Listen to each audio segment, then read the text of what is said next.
मियां मोहम्मद नवाज शरीफ साहब पाकिस्तान से बाहर गए हैं। 17 रोज़ा उनका दौरा था और मियां नवाज शरीफ साहब ने पाकिस्तान से अचानक बाहर जाने का फ़ैसला किया। पता ये चला है कि मियां नवाज शरीफ साहब आजकल स्विट्ज़रलैंड में हैं, वहाँ पे 10 रोज़ गुजारेंगे और उसके बाद मियां साहब लंदन तशरीफ़ ले जाएंगे। मियां नवाज शरीफ साहब पाकिस्तान के 3 मरतबा वज़ीर आज़म रह चुके हैं। उन्होंने चौथी मरतबा भी पाकिस्तान का वज़ीर आज़म बनना था। इसी यकीन के साथ और कई लोगों की यकीन दहानी के साथ मियां नवाज शरीफ साहब जब हालात उनके लिए साजगार हो गए, पाकिस्तान तशरीफ़ ले आए थे और पाकिस्तान से बाहर वो इलाज की गरज से उन दिनों गए थे जब वो सज़ा अपनी भुगत रहे थे। मियां नवाज शरीफ साहब ने कहा कि उनका इलाज अगर हो सकता है तो लंदन ही में हो सकता है और मियां नवाज शरीफ साहब को बहरहाल लंदन भिजवा दिया गया। मियां नवाज शरीफ साहब वहाँ से वापस आए। चौथी मरतबा तो वज़ीर आज़म न बन सके, लेकिन उनके भाई को ज़रूर वज़ीर आज़म बना दिया गया, जो अब दूसरी मरतबा पाकिस्तान के वज़ीर आज़म हैं। तो मियां नवाज शरीफ साहब के बारे में कहा जाता है कि आज जो कुछ भी पाकिस्तान में हो रहा है, ताकत का मंबा मियां मोहम्मद नवाज शरीफ साहब हैं।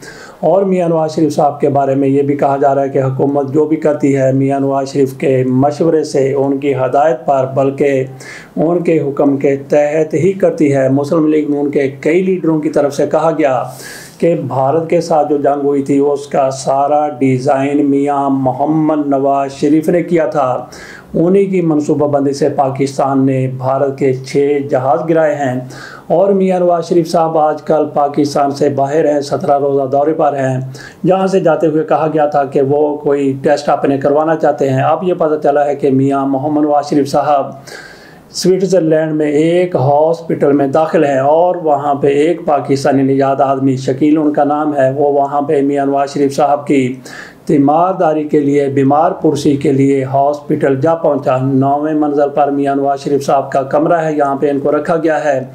मियां नवाज शरीफ साहब को क्या बीमारी लाहक हो गई कि मियां नवाज शरीफ साहब, क्या मियां मोहम्मद नवाज शरीफ साहब वहाँ पे कोई अपनी माइनर सर्जरी करवाने गए थे या फिर कोई मेजर सर्जरी करवानी थी? अल्लाह ताला उनको सेहत कामला आजला अता फरमाए। लेकिन मियां नवाज शरीफ साहब वहाँ पे दाखिल हैं। क्यों दाखिल हैं, इस हवाले से थोड़ी सी हम भी जुस्तजू करते हैं, हम भी कोशिश करते हैं कि पता चलाया जाए कि मियां नवाज शरीफ को क्या हो गया है कि वो अचानक पाकिस्तान से जाते हैं, सेहतमंद हैं, तंदुरुस्त हैं, महज टेस्ट करवाने के लिए उन्होंने जाना था और वो स्विट्ज़रलैंड में बैठ गए, वहाँ पे हॉस्पिटल में दाखिल हो गए। तो जो शकील साहब वहाँ पे गए, उनकी तरफ से क्या कहा गया आपके सामने वो भी रख देते हैं। अस्सलाम वालेकुम। स्विट्जरलैंड के शहर जनीवा में हमारी एक सोर्स ने हमें इतला दी कि वहाँ के अस्पताल HUG में दूसरी मंजिल पर एक मरीज दाखिल है जिसका नाम मोहम्मद नवाज शरीफ है। हमने सोचा बीमार की तीमारदारी तो फर्ज है, तो हम आज गए। सुबह जाकर रिसेप्शन से दोबारा पूछा तो उन्होंने कहा कि जी मरीज को 9वीं मंजिल यानी 9th फ्लोर पर शिफ्ट कर दिया गया है। हम 9th फ्लोर पर पहुंचे।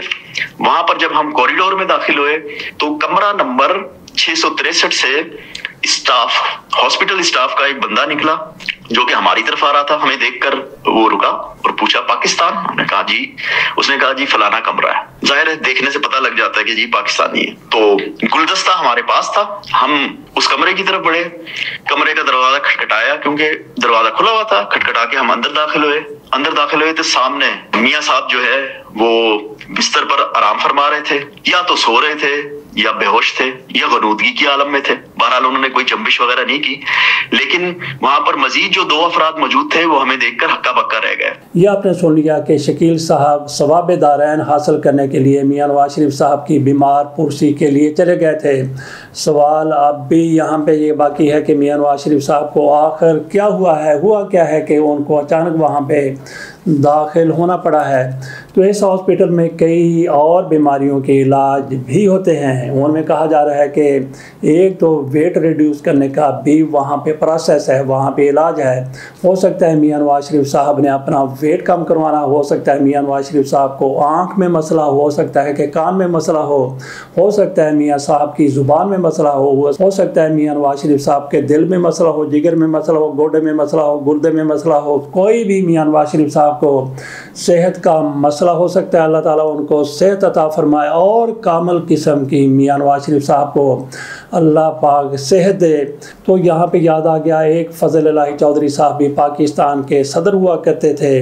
वो भी इतने ही ताकतवर सदर थे जितने आज का आसफ अली जरदारी हैं और जितने इससे पहले जनाब आरफ अलवी थे और आरफ अलवी साहब से पहले ममनून हुसैन साहब थे। और बिल्कुल ऐसे ही फजल इलाही चौधरी साहब भी सदर हुआ करते थे और उनसे पहले और उनके बाद कई ताकतवर सदर भी पाकिस्तान में रहे, जैसे कि जनरल ज़िया-उल हक थे, परवेज़ मुशर्रफ थे और फ़ारूक अहमद ख़ान लगारी भी थे। उनको भी कुछ अरसे के लिए ताकत मिली, उन्हें भी ताकत का नशा चढ़ा और उन्होंने अपनी मौसना के ही कमर में छुरा घोंप दिया, बेनज़ीर भुट्टो की हुकूमत ख़त्म कर दी। और ये बंदा डिप्टी कमिश्नर तो बन सकता था, पाकिस्तान का सदर नहीं बन सकता था। बहुत बड़ा एहसान किया गया था इन पर और उन्होंने जो कुछ किया बेनज़ीर भुट्टो के साथ, लेकिन इनकी तरफ से जो एहसान फरामोशी की गई उसके मुकाबले में जनरल ज़िया-उल हक की तरफ से जुल्फ़िकार अली भुट्टो के साथ की जाने वाली एहसान फरामोशी बहुत ही बड़ी थी। और इसी तरह से परवेज़ मुशर्रफ को मियां नवाज शरीफ ने आर्मी चीफ बनाया था, ये भी उनका एहसान था। गो के लोग बातें करते हैं किसी एक को आपने आर्मी चीफ बनाना था, लेकिन अगर इनको ना बनाया जाता किसी और ने बनना था।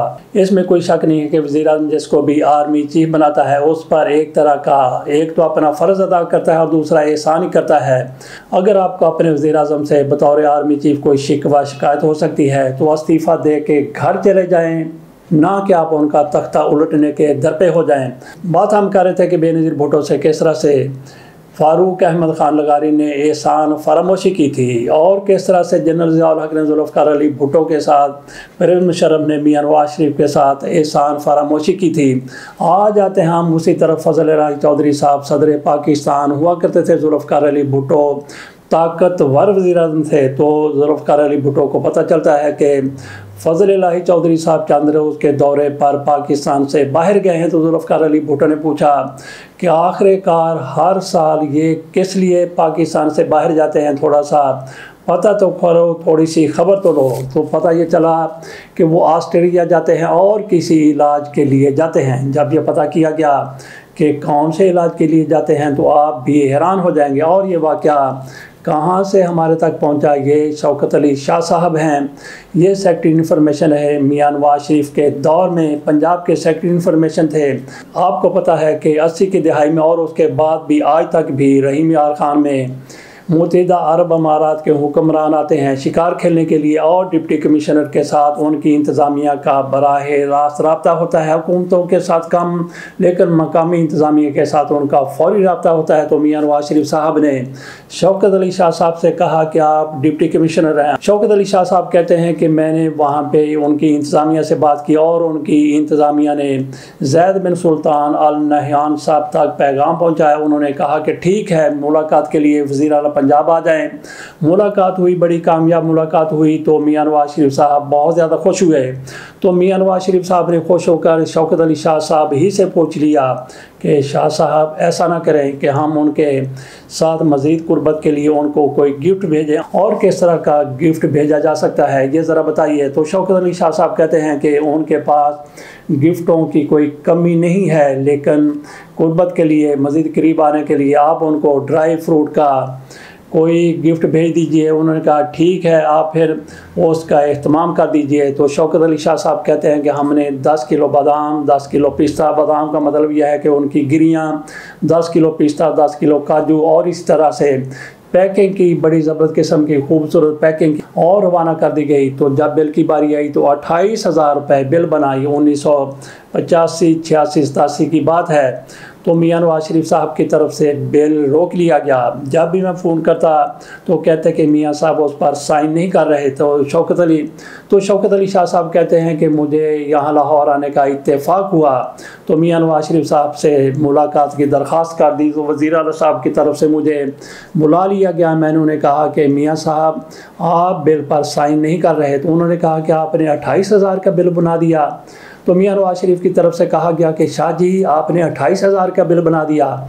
तो शौकत अली शाह साहब कहते हैं मैंने कहा मियां साहब आप एक बड़े बादशाह को, एक अमीर को, एक बड़े हुक्मरान को आप गिफ्ट दे रहे हैं, आप किसी गंगू तेली को गिफ्ट नहीं दे रहे। वो क्या वज़ीर आला है, लेकिन आपने जिनको गिफ्ट दिया हमने बेहतरीन पैकिंग करके बेहतरीन अशिया का इंतखाब करके उन तक भिजवाया था, और 28,000 की उसके सामने कोई इतनी वैल्यू नहीं है। तो इस पर मियां नवाज शरीफ की तरफ से दस्तखत बहरहाल कर दिए गए।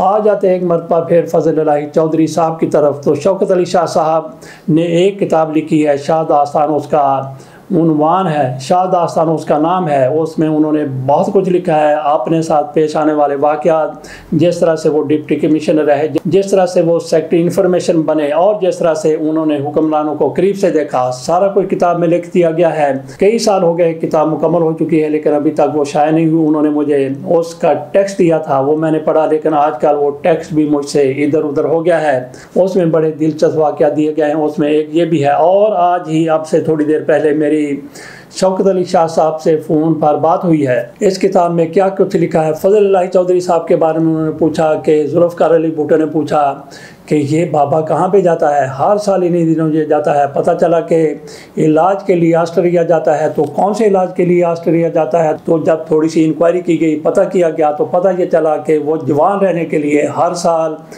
ऑस्ट्रेलिया जाते हैं। वहाँ पे क्या होता है, वहाँ पे इलाज का है, कोई हॉस्पिटल है या जो भी है, वहाँ पे बकरी या भेड़ के पेट से लेले को या पेडू को, और उसको सांस आ रहा होता है, और उसका पेट चाक करके फिर कोई मवाद लिया जाता है जिसके टीके बनाए जाते हैं, और 7 टीके बटक में लगते हैं, पट पे लगते हैं, टांग पे लगते हैं। ये हर साल फजल इलाही चौधरी साहब इसके लिए जाया करते थे, और अगले 1 साल के लिए बंदा फिर 9 हो जाता है, नौजवान होता है, मर्द बन जाता है, ताकतवर मर्द बन जाता है, और इसके लिए फजल इलाही चौधरी साहब हर साल जाया करते थे।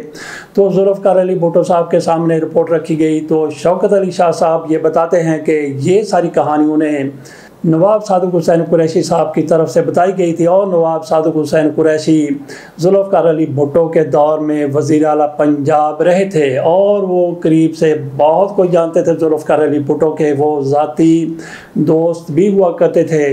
तो शौकत अली शाह साहब कहते हैं कि जुल्फ़िकार अली भुट्टो को जब ये पता चला तो उन्होंने कहा कि ओए ये बुढ़ा शैतान इन कामों के लिए वहाँ पे जाता है, इसलिए जाता है। और साथ ही उन्होंने कहा कि हमारे लिए भी ऐसे ही दौरे का बंदोबस्त किया जाए। ये जुल्फ़िकार अली भुट्टो साहब की तरफ से लाइटर नोट में बात की गई थी, गोया कि उन्होंने मुस्कुरा कर ये बात की थी। वो गए या नहीं गए, लेकिन हमने यहाँ पे बात शुरू की थी मियाँ मोहम्मद नवाज शरीफ साहब की। तो मियाँ मोहम्मद नवाज शरीफ साहब स्विट्ज़रलैंड में बैठे कौन सा इलाज करवा रहे हैं, अल्लाह ताला उनको सेहत दे। इस वाक़े का मियाँ नवाज शरीफ साहब की बीमारी, उनके इलाज, उनकी सियासत के साथ कोई ताल्लुक़ नहीं है। इजाज़त दीजिए।